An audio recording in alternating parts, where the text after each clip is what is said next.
Good morning. आज का हमारा टॉपिक है secretory tissue, internal secretory structure, जिसके बारे में इसमें हम यह देखेंगे कि जो सिक्रेटरी टिश्यू होते हैं प्लांट में वो किस तरह से पाए जाते हैं और प्लांट में किस प्रकार से सिक्रेटरी स्ट्रक्चर्स उपस्थित रहती हैं।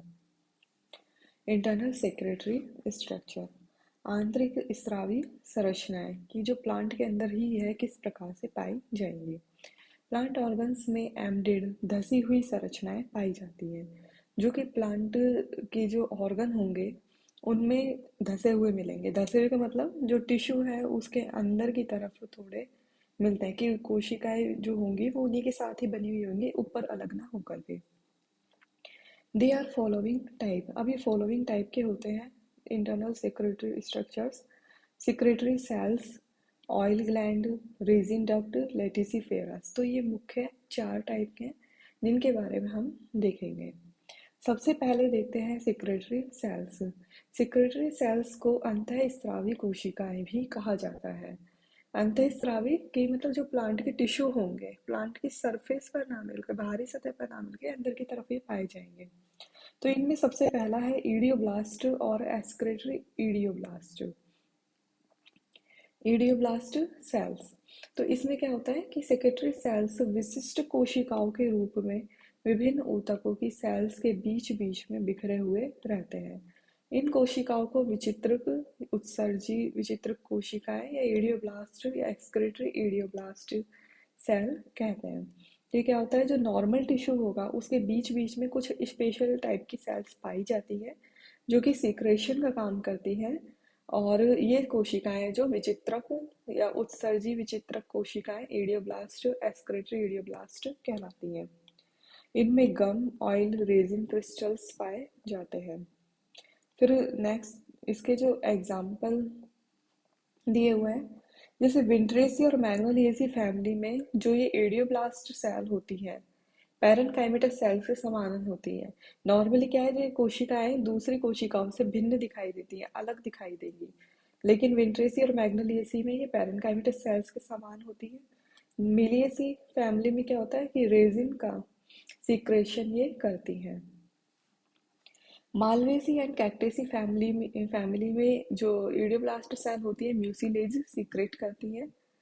ब्रेसिकेसी में मायरोसिनेज एंजाइम सीक्रेट करती है। रोजेसी, वाइटेसी और मिर्टेसी फैमिली, इनमें ये टैनिन का सीक्रेशन करती है। तो ये एग्जांपल दिए हुए हैं कि किस फैमिली में ईडियोब्लास्ट सेल क्या सीक्रेट करती है, जो कि बहुत इंपॉर्टेंट होता है। ये इंपॉर्टेंट है इसके एग्जांपल्स कि किस में क्या सीक्रेट करी। जैसे मालवेसी और कैक्टेसी फैमिली में म्यूसिलेज पाई जाती है जब उनके स्टेम को कट किया जाता है या फ्रूट को कट किया जाता है, नहीं तो उसमें ये मिलता है। ब्रेसिकेसी में मायरोसिनेज एंजाइम पाया जाता है इनमें ईडियोब्लास्ट सेल में, और किसी में टैनिन मिलता है। तो इस तरह से बहुत इंपॉर्टेंट इसके एग्जांपल होते हैं। ईडियोब्लास्ट सेल जैसे ये यहाँ पे दिखाया गया है, लीफ की कटिंग है ये, और ये पैरेनकाइमेटस है पूरा, और बीच बीच में इस तरह से ये ईडियोब्लास्ट सेल पाई जा रही है जो कि पैरेनकाइमेटस सेल से डिफरेंट होती है। नेक्स्ट आता है ऑयल ग्लैंड। ऑयल ग्लैंड क्या होती है, तेल ग्रंथियां होती है। किसी भी प्लांट में या फ्रूट की सरफेस में या जो फ्लावर होता है उसमें हम देखते हैं कि स्मेल आती है, खुशबू आ रही है, तो उसमें क्या ऑयल पाए जाते हैं जिनके कारण ये स्मेल पाई जाती है। तो वहाँ उनमें यह ऑयल ग्लैंड होती हैं, इनको तेल ग्रंथियां भी कहते हैं। वॉलेटाइल ऑयल सीक्रेट करती हैं। तो ये वॉलेटाइल ऑयल होते हैं जो कि वाष्प बन के उड़ते रहते हैं एयर के साथ, जिसके कारण खुशबू आती है। और प्लांट के कैरेक्टरिस्टिक फीचर होते हैं जो ये वॉलेटाइल ऑयल होंगे या जो ऑयल ग्लैंड होती है, ये प्लांट का कैरेक्टरिस्टिक फीचर होता है। जैसे नींबू है, नींबू में ही नींबू की स्मेल आती है और किसी में नहीं आती। रोज की स्मेल रोज में ही आएगी और किसी में नहीं आएगी। तो इस तरह से इसके कैरेक्टरिस्टिक फीचर है। Oil gland thin walled cell से बनती हैं, और जो इनकी जो कोशिका की जो वॉल होती है वो बहुत ही पतली होती है। ऑयल सीक्रेट होकर कैविटी में एकत्रित हो जाता है। तो ऑयल ग्लैंड में क्या होगा, एक कैविटी होती है, कोशिका पतली भित्ति वाली होंगी, जिसके कारण ऑयल सीक्रेट होगा और वो कैविटी में एकत्रित होता रहता है। टू टाइप ऑफ कैविटी, दो टाइप की कैविटी यहाँ पर पाई जाती है ऑयल ग्लैंड में। जब ऑयल ग्लैंड के बारे में देखेंगे तो दो टाइप की कैविटी यहाँ मिलेगी, एक तो साइजोजीनस कैविटी और दूसरा लाइसिजीनस कैविटी। साइजोजीनस और लाइसिजीनस, ये दो टाइप की कैविटी यहाँ पर पाई जाती है। तो सबसे पहले देखते हैं साइजोजीनस कैविटी। साइजोजीनस कैविटी होती है व्युत्तिजात गुहिका। व्युत्तिजात गुहिका से मतलब कि जो कोशिकाएं पाई जाएंगी उनका सेपरेशन होगा, और सेपरेशन मतलब अलग अलग होती है। अलग अलग होने से क्या होगा, बीच में कैविटी बनेगी कोशिकाओं के बीच में, और इस तरह से एक साइजोजीनस कैविटी का फॉर्मेशन होता है। सेल के सेपरेशन से बनती है। कैविटी की परिधि पर ऑयल ग्लैंड पाई जाती है। ऑयल कैविटी में एकत्रित होते हैं। एग्जाम्पल है इसका oil gland in eucalyptus. Eucalyptus में पाई जाने वाली ऑयल ग्लैंड। सेकंड है लाइसिजीनस कैविटी, लयजात गुहिका। इसमें कैविटी सेल्स के लाइसिस या लयन के फलस्वरूप बनती है। जो कैविटी है वो सेल के लाइसिस के कारण बनेगी। लाइसिस का मतलब जो सेल होती है वहीं के वहीं डिग्रेड हो जाती है, नष्ट हो जाएंगी, उनका लयन हो जाता है। अब लयन हो जाने के बाद वहाँ पे स्पेस का फॉर्मेशन हो जाएगा, वहाँ पे कैविटी बन जाएगी, और इसमें जो एसेंशियल ऑयल या ऑयल है वो इसमें एकत्रित होगा। अंदर की सतह पर सेल्स के डिग्रेड होने से कैविटी बनती है। इसके एग्जाम्पल है नींबू संतरे की फ्रूट वॉल। फिर थर्ड आता है रेजिन डक्ट। ऑयल ग्लैंड्स के बाद रेजिन डक्ट। रेजिन डक्ट को हिंदी में कहते हैं राल वाहिनियाँ। तो ये क्या होती है, साइजोजीनस ग्लैंड होती है। रेजिन डक्ट साइजोजीनस ग्लैंड होंगी। साइजोजीनस से मतलब कि जो कोशिकाएं हैं वो सेपरेट होंगी, उनके बीच में डक्ट का फॉर्मेशन होगा। कॉनिफेरस ट्रीज में ground tissue and vascular tissue में पाई जाती है। तो जो रेजिन डक्ट्स होती है जो प्लांट्स में हम देखते हैं, तो सबसे ज़्यादा यह है कॉनिफेरस प्लांट होते हैं जो उनमें पाई जाती है। जैसे कॉनिफेरस होते हैं जैसे जिम्नोस्पर्म प्लांट, पाइनस हो गया, साइकस हो गया, तो इस तरह के जो प्लांट है उनमें यह पाई जाती है। ग्राउंड टिश्यू और वेस्कुलर टिश्यू में यह होती है। इनमें प्लास्टिड से डेवलप होता है। एक्सियल एंड रेडियल सिस्टम दोनों में ही यह पाई जाती है। एक्सियल और रेडियल सिस्टम हो गया ऊंचाई से, जो प्लांट की लेंथ के साथ जो सिस्टम डेवलप हो रहा है वेस्कुलर सिस्टम, वो तो एक्सियल होगा। प्लांट की चौड़ाई के साथ जो डेवलप होता है वो रेडियल सिस्टम होता है। तो उन दोनों में ही यह पाई जाती है। एक्सियल सिस्टम में देखते हैं तो फ्यूजिफॉर्म इनिशियल से यह डेवलप होती है, और रेडियल सिस्टम में यह रेडियल रे इनिशियल से डेवलप होती है। फ्यूजिफॉर्म इनिशियल क्या होगी कि जिससे कि प्लांट की लेंथ के अकॉर्डिंग जाइलम फ्लोर बन रहा है, और जो रेडियल सिस्टम रे इनिशियल क्या होगी, जो रे उसकी जो त्रिज्या होती है प्लांट की, उसके अकॉर्डिंग जब ग्रोथ होगी तो उसको रेडियल सिस्टम कहते हैं। यहाँ पे प्लांट ऑर्गन के क्षतिग्रस्त होने से इनका विभेदन होता है। तो ये कुछ इस तरह से पाई जाती है, जैसे ट्रैकिड्स हो गई, यहाँ पे सिक्रेटरी सेल मिल रही है, यहाँ ग्लोबल से रेजिन डक्ट बीच में क्या है, अब ये डक्ट मिल रही है। तो इस तरह से ही पाई जाती है। बाहर ये वुड पैरेंकाइमा है। फोर्थ है लेटिसिफेरस टिश्यू, रबड़ क्षीर ऊतक। जैसे नाम से पता चल रहा है, तो इनसे क्या लेटेक्स निकलता है। तो इसमें क्या होता है, ये थिन वॉल्ड सेल्स होती है, ये भी पतली भित्ति वाली कोशिकाएं, जीवित कोशिकाएं होती हैं, पैरेन्काइमेटस सेल्स हैं। White yellowish thick milky latex secret करती है। White yellowish thick milky latex को यह सीक्रेट करेगी। Latex sugar, alkaloid, rubber, tannin, enzyme, protein, ये सब इसमें ये सीक्रेट करते हैं। वाटर में इमल्सिफाइड अवस्था में होता है। लेटेक्स क्या होता है कि जो sugar, alkaloid, rubber, tannin, enzyme, protein, ये सब वाटर में इमल्सिफाइड फॉर्म में ये पाया जाता है, और इसको लेटेक्स कहते हैं। तो ये कोशिकाएं जो थिन वॉल्ड होंगी, पैरेन्काइमेटस है, और मिल्की लेटेक्स को ये सीक्रेट करती है। अब लेटेक्स लेटिसिफाइड टिश्यू के एग्जाम्पल हैं, जैसे पपाया। पपाया में क्या होता है, पेपेन एंजाइम पाया जाता है। एक्रस जपोटा या चीकू, इसमें लेटेक्स में चिकल गम उपस्थित रहता है।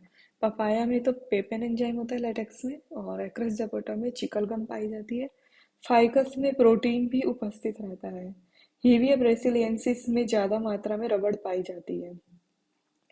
हीविया ब्रेसिलियंस जिसे रबड़ प्लांट भी कहते हैं, तो यह जो रबड़ प्राप्त होता है, जितना भी नेचुरल रबड़, वो हीविया ब्रेसिलियंसिस से प्राप्त होता है। Stem, leaf and other plant organ में लेटेक्स पाया जाता है।